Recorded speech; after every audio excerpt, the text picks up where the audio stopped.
नमस्कार आप सभी साथियों का। और सबसे पहले मैं माफ़ी चाहूँगी आप लोगों से कि मुझे लेट हो गया लाइव आने में, लेकिन फिर भी मैं उम्मीद करती हूँ कि आप लोग हमसे जुड़ जाएंगे कुछ लोग। उसके बाद भी ही मैं अपनी बात स्टार्ट करूँगी, तो मैं वेट कर लेती हूँ। अभी तो बहुत कम लोग जुड़े हैं। सोनू सिंह, बीके सिंह उत्तराखंड से जुड़ चुके हैं। मैं चाहती हूँ कि करीब 500-600 लोग जुड़ जाएं कम से कम, तो उसके बाद अपनी बात स्टार्ट करूँ मैं। और बहुत ही इम्पोर्टेंट बात करनी है मुझे आप लोगों के साथ में जी। तो क्रांति राठौर, जय श्री राम जी। ठीक है, आप यश नमस्कार जी। कोमल सिंह, हम भैया वेलकम। ये विमल राजपूत, हेलो। हिमानी जी। शंकर सिंह कुशवाहा, नमस्कार। हाँ, शंकर सिंह कुशवाहा 8 साल की और 18 साल की हिंदू और मुस्लिम की यूपी की बिहार सज़ा सिर्फ और सिर्फ फांसी होनी चाहिए। बिल्कुल, हम भी उम्मीद करते हैं कि जो भी दरिंदगी होती है बेटियों के साथ, तो एक लाइन से सबको फांसी ही दी जानी चाहिए। अभी गुड नाइट मत करिए। हो राम यादव जी, अभी तो हम लाइव आए हैं, पहले आप सुनिए। Rahul Kumar Maurya, hi. Anand Chaurasia, good evening. Usha Maurya दीदी भी जुड़ गए हैं। Pankaj Kumar Kushwaha, good evening ji. Very nice. कौन है? Shailesh Chaubey ji, thank you. Atul Yadav ji, good evening. देखिए, जितना ज़्यादा लोग जुड़ जाएं, क्योंकि बीच में फिर लोग लाइव ज्वाइन करते हैं तो आधी अधूरी बात सुन पाते हैं, तो इसलिए मैं उम्मीद करती हूँ कि जितना ज़्यादा लोग जुड़ जाएंगे तब मैं अपनी बात स्टार्ट करूँ। और बहुत ज़रूरी है बात करना। सॉरी, शंकर कुमार, बहुत लोग जुड़ चुके हैं। Himani, good evening. Anju Yadav, very good evening.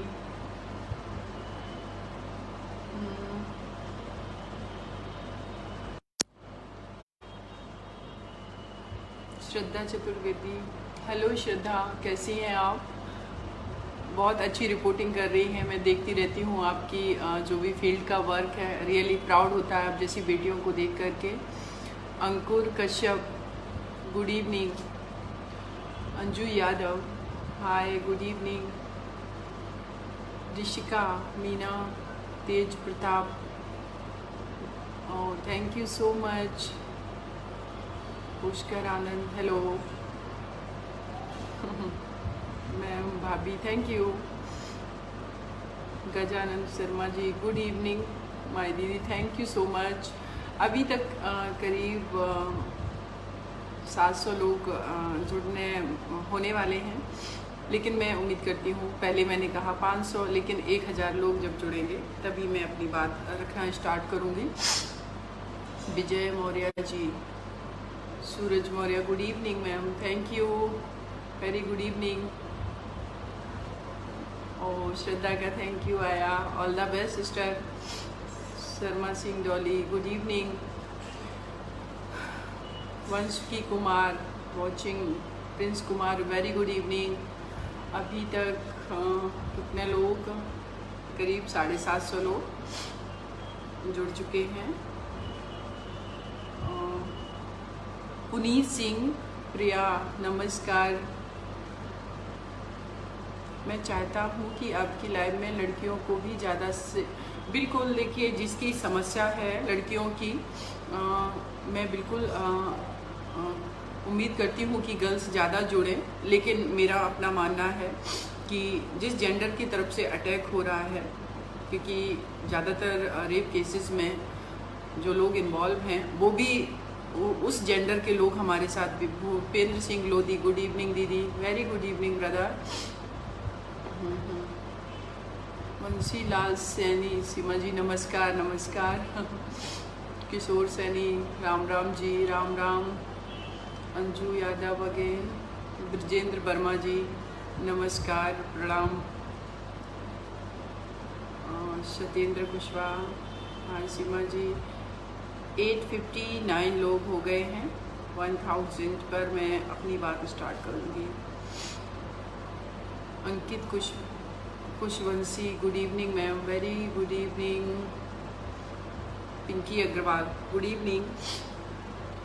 900 अभी नहीं, एक्चुअली मुझे लग रहा है कि मैं थोड़ा सा लेट भी हो गई, तो लेट नहीं होना चाहिए, लेकिन एक्चुअली मैं इस केस में, जिस केस के बारे में बात करना चाहूँगी आप लोगों से, उसी केस में जो इस टाइम इन्वेस्टिगेशन ऑफिसर हैं, सीओ साहब जो हैं, क्योंकि इसमें SC एक्ट भी लगा है, तो इसमें जो सीओ हैं, सीओ लेवल के, डिप्टी SP लेवल के जो भी ऑफिसर्स होते हैं वो इन्वेस्टिगेशन करते हैं। तो उनका ब्रह्म सिंह नाम है, उनसे हमारी बातचीत हो रही थी।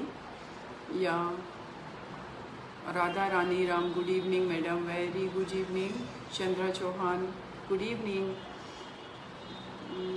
Ravindra Kumar Yadav, good evening. 916 लोग हो गए हैं। ठीक है। मनोज कुशवाहा भाई जी नमस्कार। क्या हम सभी को अपनी बात रखने का मौका मिलेगा? बिल्कुल, क्यों नहीं मिलेगा। देखिए, सोशल मीडिया का प्लेटफॉर्म ऐसा है कि इस पर हर कोई अपनी बात रखता है, और लाइव जो मैंने आने का मैं वीडियो पर्पज है कार्यक्रम में, उसका यही पर्पज है कि आप लोगों से मैं लाइव बात कर सकूं, आप लोगों की बातें भी सुन सकूं। कभी कभी आप लोगों के क्वेश्चन होते हैं उनके, मैडम लगता है आपको हल्का जुकाम है, कोरोना वायरस की जांच कराइए। देखिए, हमें फोकस करना है जिस पर्पज के लिए हम बात कर रहे हैं। मुझे जुकाम बिल्कुल भी नहीं है। हाँ, थोड़ी सी काम ज़्यादा होता है, थकावट हो जाती है, बहुत भागदौड़ करनी होती है, बहुत काम होता है, इसलिए। लेकिन कोई जुकाम नहीं है, आप चिंता मत करिए। हाँ, लेकिन बिल्कुल सही कहा, आप सभी लोग कोरोना की वजह से आप लोग अपना ख्याल रखें, अच्छे से रहें। सिर्फ 7% और जुड़ेंगे मेरे साथ में, 10%, देन आफ्टर मैं स्टार्ट कर दूंगी बात करना जी। 5% की और रिक्वायरमेंट है, 1000 होने पर हम बात करेंगे। फूल जौहार जी, बहुत बहुत जौहार। नवाज साहब, good evening madam, very good evening. Mithilesh Kushwaha, good evening ma'am. Sunita Sahu, good evening ma'am, thank you, good evening. Oh now अभी 1000 लोग हो गए हैं, तो हम अपनी बात स्टार्ट करते हैं। तो साथियों, आप लोगों को बताना चाहती हूँ कि सोशल मीडिया के माध्यम से आप सभी ने देखा, हमने भी देखा, और अलग अलग तमाम तरीके के जो भी सोर्सेस हैं उनसे पता चला। लेकिन मेरे ये स्वभाव का हिस्सा है कि किसी भी केस के बारे में जब मैं लाइव आती हूँ या किसी भी केस को हैंडल करती हूँ, अपने हाथ में लेती हूँ, तो मेरी कोशिश ये रहती है कि मैं उस केस में पर्सनली लोगों से बात करूं, जो भी ऑफिसर्स हैंडल कर रहे हैं, SHO हैं, CO हैं, SP हैं, या जिस भी रैंक का ऑफिसर है, उनसे मैं बात करने की कोशिश करती हूं। ये घटना है हाथरस जिले के भूलगढ़ी गांव की। पुलिस स्टेशन है जिसका नाम है चंदपा पुलिस स्टेशन। हमारी आज बात हुई है चंदपा पुलिस स्टेशन के जो भी SHO हैं उनके साथ बात हुई है, जो CO हैं वो इस केस को हैंडल कर रहे हैं, उनके साथ हमारी बात हुई है। और ये जो बेटी है जिसके साथ ये हीनियस क्राइम हुआ, उसका गला दबाया, उसको मारने की कोशिश की गई, और उसकी जीभ भी जो है वो करीब करीब मतलब हम कहेंगे कि कटी नहीं है, लेकिन बोलने में वो अक्षम है, जीभ उसकी काफ़ी डैमेज हो गई, और उसके साथ रेप किया गया। आगे SHO का कहना था, हमारी जब बात हुई कि आगे बेटी ने नहीं बताया रेप हुआ, लेकिन बाद में उसका जो भी DD उन्होंने किया, स्टेटमेंट लिया, तो उसमें ये चीज़ बेटी ने बताई कि उसके साथ इन 4 लड़कों ने रेप किया, उसको किडनैप किया, उस बच्ची के साथ रेप किया, उसको जान से मारने की कोशिश की। और इस जो भी ये FIR दर्ज हुई है इस केस में, उसमें जो मुकदमा है वो 307 धारा IPC की 307, 354 और 34 SC/ST एक्ट लगा है, क्योंकि ये बेटी जो है वो दलित समाज की बेटी है, तो ये एक्ट भी लगा है। अभी तक की जो अपडेट है वो आप लोगों को मैं बता रही हूँ कि जो भी चारों लड़के हैं उनको अरेस्ट किया जा चुका है। और जो CO साहब से हमारी बात हुई है, ब्रह्म सिंह जी से, उनका कहना है, मैंने जब उनको कहा कि आप लोग इस केस में कितना जल्दी हो सके आप चार्जशीट फाइल करके दीजिए और जल्दी से जल्दी इस केस का फास्ट ट्रायल हो। और मेरे जानने वाले भी जो अलीगढ़ में बेटी पहले अलीगढ़ में थी, अभी जो लोग भी हाथरस में होंगे उनसे मैं कांटेक्ट करूंगी कि वो ज़्यादा से ज़्यादा जो भी लॉयर हैं वहाँ से उनका सपोर्ट करें लीगल तरीके से जो भी हो, क्योंकि इस केस को जो सरकारी वकील है वो तो देखेगा ही, लेकिन मेरा अपना मानना है कि इस तरीके के मैटर्स में अगर प्राइवेट लॉयर भी होता है तो ज़्यादा सही रहता है, क्योंकि फैमिली को बहुत सारी चीज़ें नहीं पता चल पाती हैं। ऐसा प्रोसीजर नहीं है कि हर चीज़ जो भी ट्रायल चल रहा है उस ट्रायल में फैमिली को हर चीज़ से, जो विक्टिम परिवार है उससे उसको अवेयर करा जाए। और बहुत सारे जो सरकारी एडवोकेट होते हैं वो ठीक से बात तक नहीं करते हैं, लोगों को पता नहीं चलता है। तो जब प्राइवेट एडवोकेट रहता है तो उसकी भी बात सुनी जाती है, वो सारी चीज़ों को अपडेट रखता है और कहीं पर भी कुछ भी डाउटफुल चीज़ें होती हैं तो उसको भी अपना आर्गूमेंट करने का अधिकार होता है। तो अभी जो ये बेटी है मनीषा नाम से सोशल मीडिया में जो जिनका नाम आया है, वो उनकी हालत अभी भी नाजुक बनी हुई है। वो ICU में है, सफदरजंग हॉस्पिटल में आ चुकी हैं वो, और भगवान से मैं प्रार्थना करती हूँ कि वो जल्दी से जल्दी पूरी तरीके से स्वस्थ हो जाएंगी। लेकिन साथियों, आज मैं लाइव आई हूँ, निर्भया केस को हैंडल किया, ललितपुर में एक बेटी के साथ क्राइम हुआ, मैं लाइव आई, बहुत लोग आवाज़ उठाते हैं। लेकिन सबसे बड़ा सवाल ये है कि हमारे समाज में आखिर क्या वजह है कि ये घटनाएं नहीं रुक रही हैं। अगर ये घटनाएं नहीं रुक रही हैं तो हमें एक बार फिर से विचार करने की ज़रूरत है कि कमियां कहाँ हैं। हमने अपने समाज में, अपने परिवार के अंदर, अपने स्कूल, कॉलेज, बस, हर जगह पर जो लोग ट्रबल करते हैं वो हम ही आप में से लोग हैं। आखिर कमियां कहाँ रह गई जो आए दिन किसी ना किसी बेटी के साथ क्राइम होता है। अगर मैं एग्जाम्पल्स की बात करूं तो एक लॉकडाउन के टाइम ही एक बेटी जो ललितपुर में थी, 15 साल की बच्ची, पड़ोसी रेप करता है, उसकी वाइफ जो है उसका सपोर्ट करती है उस बच्ची को कैरोसिन डाल करके जलाने के लिए। बहुत ही मुश्किल से उन लोगों को मैं अरेस्ट करवा पाती हूँ, करीब 1 महीने मुझे लग जाता है सिर्फ फ़ोन पर बात करके। मैनपुरी में हॉस्टल में एक जो भी नवोदय विद्यालय होता है उस हॉस्टल में बच्ची फांसी लगा करके, फांसी पर पंखे से लटकी पाई जाती है। और मेरा मानना है कि हमारा जो पुलिस सिस्टम है उसमें यही होता है कि जो बेटी फांसी से के फंदे से, चाहे लेडी हो चाहे पुरुष हो, अगर वो फांसी के फंदे जैसा वो लटके हुए हैं तो उस केस को ये हमेशा सुसाइड केस ही डिक्लेयर करने की कोशिश करते हैं, क्योंकि अगर सुसाइड केस डिक्लेयर कर देंगे तो वहाँ पर इन्वेस्टिगेशन फर्दर नहीं करनी पड़ेगी, पुलिस को मेहनत नहीं करनी पड़ेगी। और ऐसा ही मैनपुरी वाले मैटर में हुआ है। वो बच्ची जो है फंदे से, सीलिंग फैन से लटकी पाई गई और अभी तक उसमें किसी को ये पता नहीं कि आखिर उसने फांसी क्यों लगाई। ना कोई सुसाइड नोट था, ये है। दूसरा, दिशा रेड्डी का आप लोगों ने देखा, एक बेटी आगरा की, उसके साथ इतना हीनियस क्राइम हुआ। उसके अलावा एक बच्ची करीब 12 साल की, उसको फेंक दिया गया कुएं में। 5-6 दिन बाद ढूंढने के बाद उस बच्ची को बोरी में बंद करके कुएं में फेंक दिया गया। अब आप सोचिए कि हमारे देश में कल ही हमने डॉटर्स डे को सेलिब्रेट किया। मुझे लगता है, मेरा मानना इस चीज़ में मुझे बिल्कुल भी गुरेज नहीं है कि अगर देश के अंदर 10 से 20% भी लोग ऐसे हैं कि एक्चुअल में अपनी बेटियों को प्यार करते हैं। और प्यार का मतलब सिर्फ ये नहीं है कि आप अपनी बेटी को पढ़ा दो, ग्रेजुएशन करा दो और फिर आप लग जाओ बहुत अच्छा लड़का ढूंढने में कि बहुत अच्छे घर में शादी करनी है, अपनी बेटी को कार देनी है, अपनी बेटी को सारा घर का सामान देना है, इतने लाख की शादी करनी है और लड़का इंजीनियर डॉक्टर यही सब ढूंढना है। इसको मैं बिल्कुल भी आपके तरफ से प्यार करना नहीं मानती हूँ अपनी बेटी को, चाहे वो माँ बाप हो, चाहे वो उसका भाई हो, कोई भी रिलेटिव हो। क्योंकि एक बेटी मेरे पास करीब 5, 6, 7 अभी जो केसेस हैं वो ऐसे केस हैं जिसमें 304 बी के मैटर हैं, जिसमें दहेज के लिए उस बेटी को मार दिया गया है।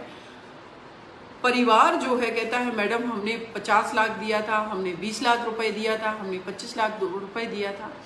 तो मैं इस समाज के लोगों से ये जानना चाहती हूँ कि जो आपने पैसे दिए उस पैसे को दे करके आपको लगता है आप बहुत प्रतिष्ठावान व्यक्ति हैं, अगर वो उतनी मनी आपने अपने बेटी के एजुकेशन पे, उसकी अच्छी हेल्थ पे, उसको एक्सपोजर मिले, उसके स्पोर्ट्स खेलना चाहती, आगे बढ़ना चाहती, जो भी काम करना चाहती, उस पर अगर आपने खर्च किया होता तो शायद आपकी बेटी 1-2 साल या 7 साल के अंदर फांसी के फंदे पर लटकी ना मिलती, किसी को आग लगा के ना जलाया गया होता, किसी का गला दबा के ना मारा गया होता।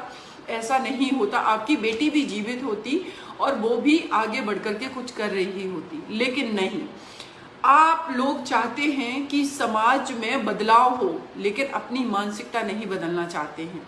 मानसिकता की अगर हम बात करें तो इस देश के अंदर मैं कहूँगी कि बहुत ही दोगले किस्म के लोग रहते हैं। एक कहते हैं कि बेटियों को सशक्त कर दो, उनको आगे बढ़ने दो, और दूसरा ही किसी और की बेटी है, अपने घर की बेटी को प्रमोट करेंगे, किसी और की बेटी है तो ना तो उसको प्रमोट करना दूसरी बात है, लेकिन उस बेटी का सपोर्ट भी नहीं करेंगे, लेकिन उसको अंडर एस्टिमेट करेंगे।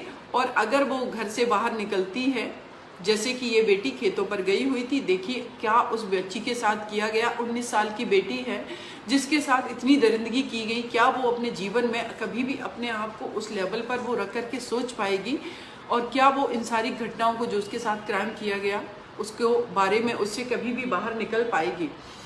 तो ये सब हमें बहुत सारा सोचने की आवश्यकता है। अब देखिए कि निर्भया केस में 4 लोगों को फांसी दी गई, उसके बाद लगा समाज में कि बहुत सारा बदलाव होगा, लोग डरेंगे, लोगों के अंदर डर पैदा होगा, लेकिन ऐसा नहीं हुआ। केस अभी भी क्राइम उतना ही तरीके से हीनियस क्राइम हो रहे हैं। उसके पीछे जो 2-3 वजह समझ में आई मुझे, वो ये है कि निर्भया केस जो है दिल्ली की राजधानी में ये क्राइम हुआ और बहुत हाईलाइट मैटर हो गया, क्योंकि ऑब्वियस सी बात है कि अगर दिल्ली की हमारी देश की राजधानी है और वहाँ पर एक बेटी के साथ इतना हीनियस क्राइम हुआ तो मीडिया को कवरेज देना ही देना था।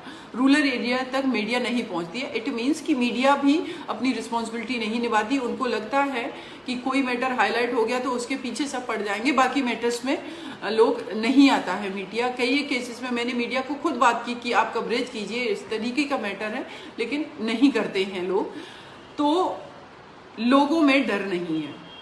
अगर निर्भया केस में 4 अपराधियों को फांसी की सजा वो भी 7.25 साल के बाद हो भी गई, तो लोगों को ये पता है कि जब निर्भया जैसे केस में जो इतना हाईलाइटेड था, करीब 7.25 साल का समय लग गया, तो हम जो क्राइम कर रहे हैं यहाँ तो पुलिस भी सक्रिय नहीं है, यहाँ तो समाज के जो लोग हैं वो भी जो भी अपराधी हैं उनके सपोर्ट में खड़े हो जाते हैं।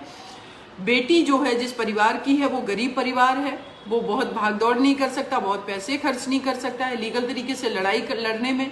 और पुलिस जो है वो उतनी निष्क्रिय है कि जब भी एक पीड़ित परिवार पुलिस स्टेशन के अंदर जाता है और वो कहता है कि हमारे साथ ये क्राइम हुआ, तो 50 सवाल उस परिवार से पूछे जाते हैं।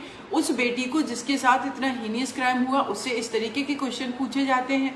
काउंसलिंग जैसी अभी भी एक जो प्रोसीजर लॉ का है कि काउंसलिंग उस बेटी की होनी चाहिए, बच्ची की जिसके साथ भी क्राइम हुआ, काउंसलिंग जैसी व्यवस्था नहीं है कि उसको कम से कम उसके माइंड को प्रिपेयर किया जाए कि जो उसके साथ क्राइम हुआ वो सारी बातें बता सके।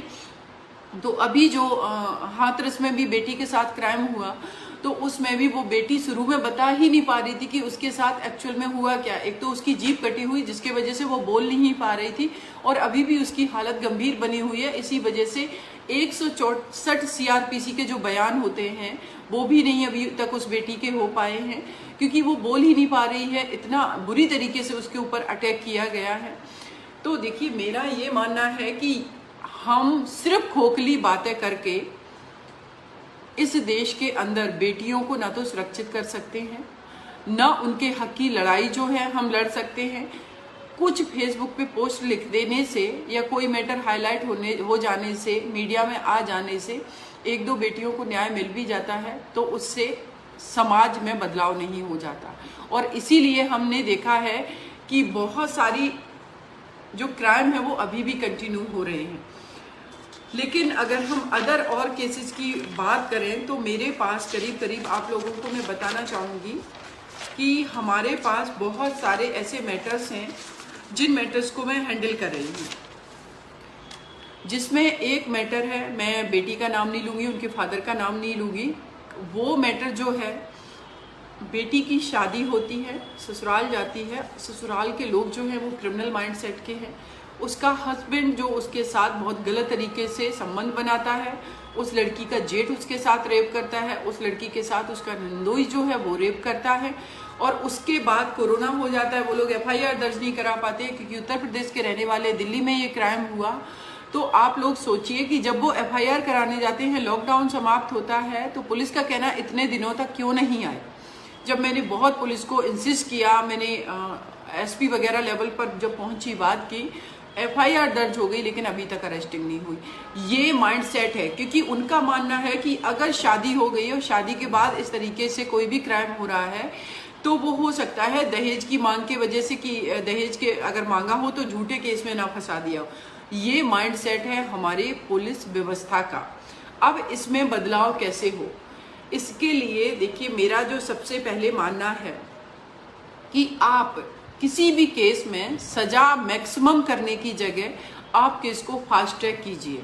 पुलिस व्यवस्था को बदलने की आवश्यकता है। पूरा हमारा जो सिस्टम है, अगर उस सिस्टम को आप देखेंगे तो एक तरीके से, जिस तरीके का सिस्टम बना रखा है कि जब भी कोई क्राइम हुआ, फर्स्ट स्टेप जो होता है विक्टिम का, जो पीड़ित परिवार का, पीड़िता का, वो है पुलिस स्टेशन जाना। अगर जो पीड़िता है उससे अगर पावरफुल परिवार का कोई व्यक्ति है जिसने उसके साथ क्राइम किया, पॉलिटिशियन लिंक है, वो पॉलिटिक्स में है, वो या डिपार्टमेंट का, पुलिस डिपार्टमेंट का है, या कोई सोसाइटी में और भी पावरफुल लोग हैं, तो फिर वहाँ पर बहुत ही मुश्किल होता है, वो पुलिस को इन्फ्लुएंस कर लेते हैं। और मैं ये बात दावे के साथ कहती हूँ कि 10%, हार्डली 10% मेरे देश की जो पुलिस व्यवस्था है वो 10% है जो एकदम से न्यूट्रल तरीके से काम करती।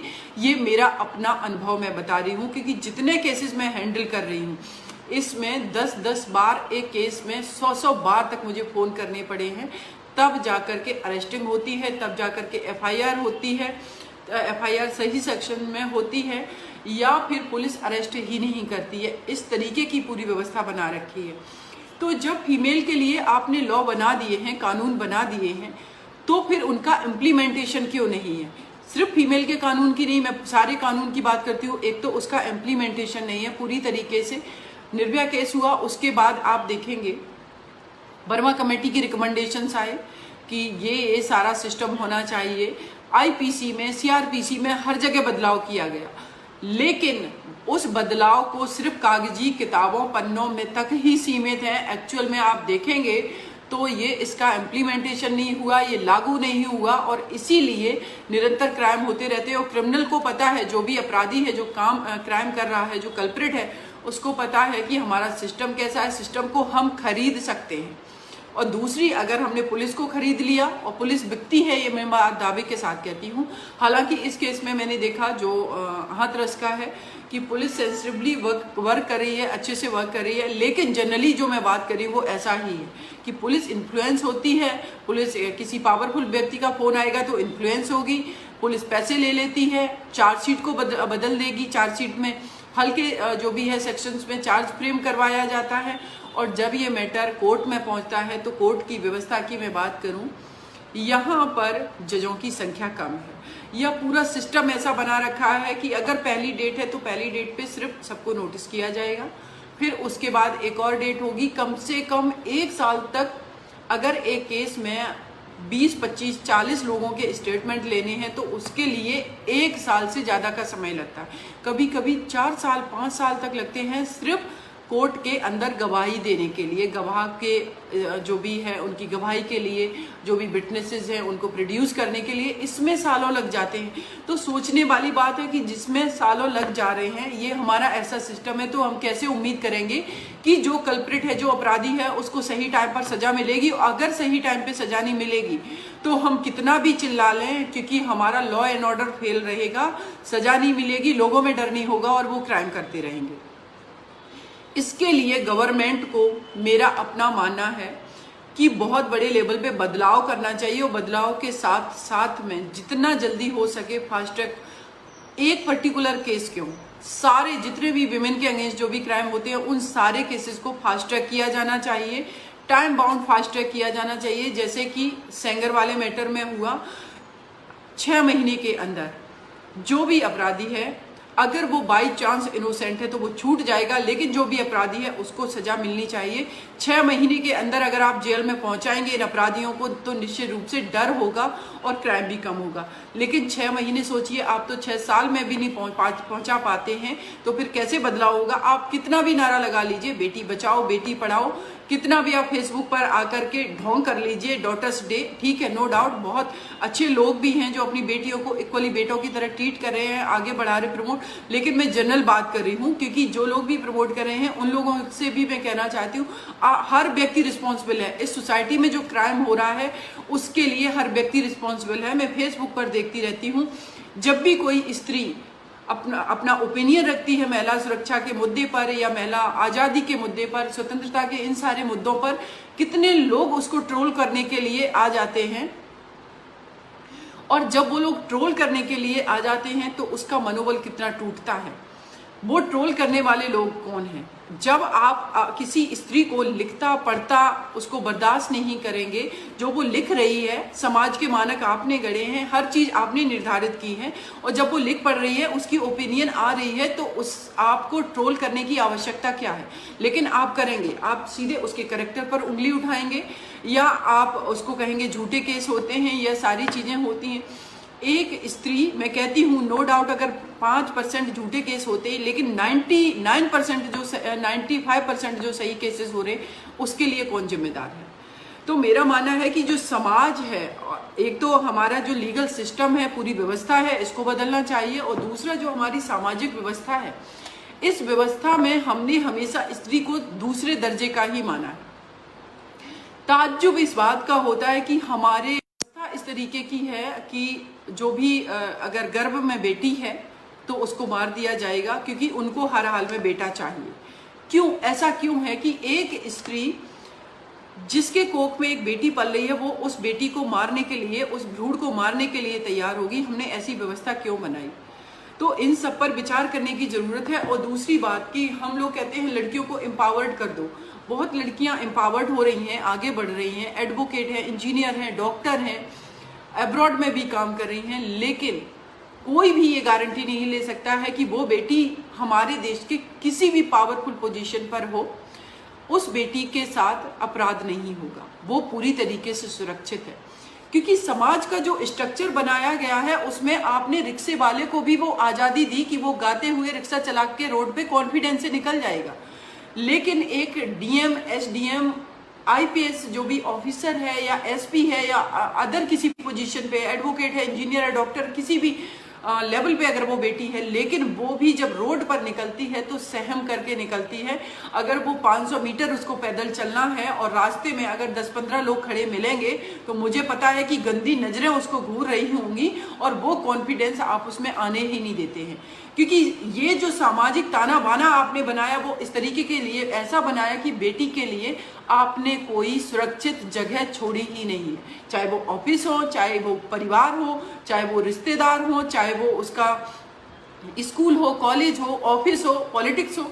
मैं देखती हूँ कि मैं अगर पॉलिटिक्स की बात करूँ तो पॉलिटिक्स में जितनी भी हमारे देश में अभी तक महिलाओं ने जो भी पॉलिटिक्स में आई हैं, मैंने इस चीज को नोटिस किया है कि लोग जो है, उस स्त्री को आप पॉलिटिकल तरीके से उसकी आलोचना कर सकते हैं, वो एक्सेप्ट की जा सकती है, लेकिन ये लोगों के घटियापंथी आप देखिए कि पॉलिटिकल तरीके से आलोचना नहीं करेंगे, लेकिन अगर स्त्री एक घर से बाहर निकली है, आगे बढ़ रही, चाहे वो मायावती हो, ममता बनर्जी हो, जयललिता जी हो, वसुंधरा राजे हो या इंदिरा गांधी हो, कोई भी इस देश की फीमेल है उसको इन लोगों ने गंदे घटिया कमेंट किए बिना नहीं छोड़ा। स्मृति ईरानी है या जितनी भी है, निर्मला सीतारमण है, कोई भी, मैं फीमेल की बात कर रही हूँ, किसी भी पार्टी की है, उसको ये लोग हमेशा कैरेक्टर से जोड़ देते। अरे भाई, जब आपके पॉलिटिक्स में बैठे जो मर्द हैं, जिनको जो अपने आप को कहते हैं कि वो मर्द है, मुझे लगता है कि हमारे देश के अंदर जो व्यवस्था है,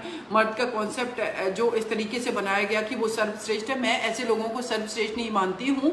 उस पूरे भारत के मैं पुरुषों की बात कर रही हूँ जिन्होंने अपने देश की स्त्रियों के लिए पूरे देश के अंदर असुरक्षित माहौल रखा हुआ है। या तो किसी के वजह से असुरक्षित माहौल है या कोई इनिशिएटिव नहीं ले रहा, इसलिए माहौल नहीं सुधर रहा है। तो जो पुरुष पॉलिटिक्स में हैं उनके लिए मैंने देखा है कि उनके कार्यकर्ता हैं या जो लोग बात करते कहते अरे मेरे भैया जो है ये तो उनकी ये जानने वाली हैं, ये तो उनकी महिला मित्र हैं, और उस महिला मित्र जो है उसको गंदी निगाह से देखेंगे और भैया का आप सर्वश्रेष्ठता